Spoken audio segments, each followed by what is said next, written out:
Subscribe now. EU Debates. Thank you very much, Excellency Executive Vice President Mr. Valdis Dombrovskis, my good friend, if I may call you a partner in crime through the last week in Geneva,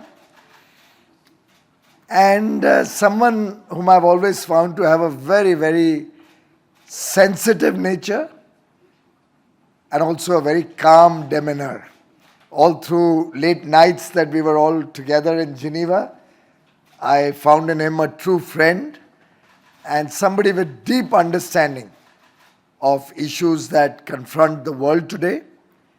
I'm really grateful to him for this very kind invitation to meet with colleagues from the European Union along with my team to relaunch the negotiations for a fair, equitable and balanced free trade agreement between the European Union and India, two vibrant democracies, two sets of geographies which believe in the rule of law, which believe in transparency, which believe in democratic systems, where the power of the media and the power of judiciary are both respected. And therefore, it's very natural that the European Union and India come together to expand our friendship, our trust, in terms of a very ambitious and comprehensive trade agreement, in terms of a forward-looking investment protection agreement, and also greater partnership on geographical indicators. As was rightly pointed out by His Excellency, we've had a series of engagements both at the official level and at our level over the last few months, ever since the announcement of the launch of the EU-India engagement on all three tracks, sometime in May 21 at Porto. We now have teams in place. We have chief negotiators leading very, very competent teams committed to meeting ambitious timelines and putting together a package which would mean good for the people of the European Union and India, which will provide opportunities for businesses in the European Union and India, and will further strengthen the wonderful relations that we have had over 60 years, which we are celebrating in 2022.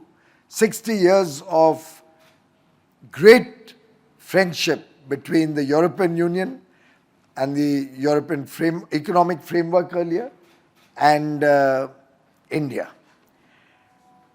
We've had very good discussions earlier in the day under the leadership of my friend and brother, Excellency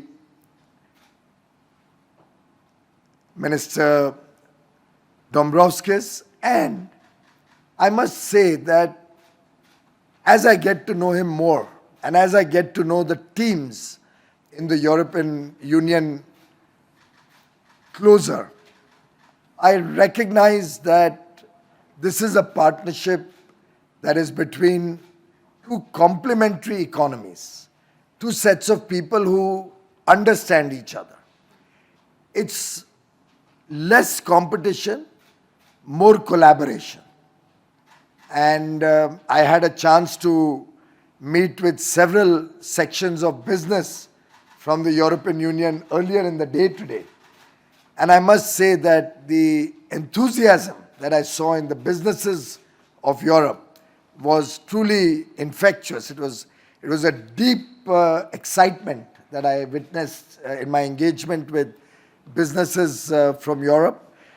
I must also mention that soon after that we had a chance to have a launch of the mango season in Europe, and different varieties of mangoes were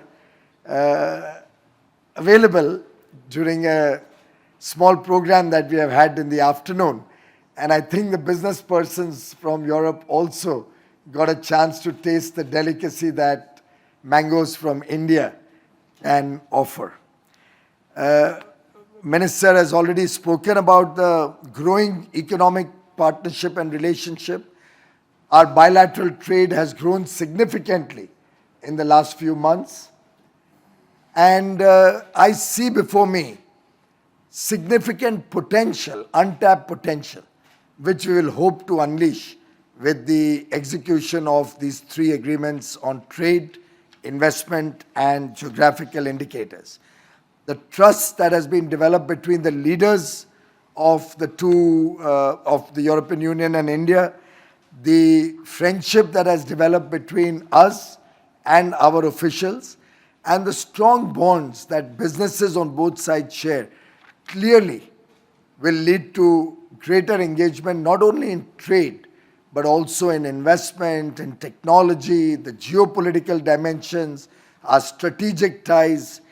And I believe the fact that we are getting back to the negotiating table with an open mind on all tracks, is reflective of a new India which wishes to engage with the developed world as friends from a position of fairness, and the speed at which we have an ambition to conclude this agreement clearly reflects the bilateral commitment on both sides. I must share that there's a lot we can learn and gain from this partnership back home in India.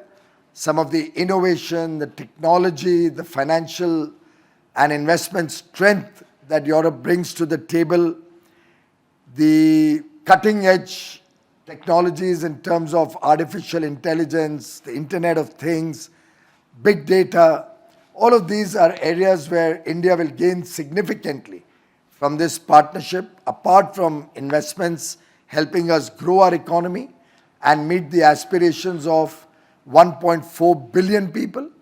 Similarly, we believe we can contribute particularly in labor-intensive sectors like textiles, and gems and jewelry, leather, footwear, metal industries, and the like.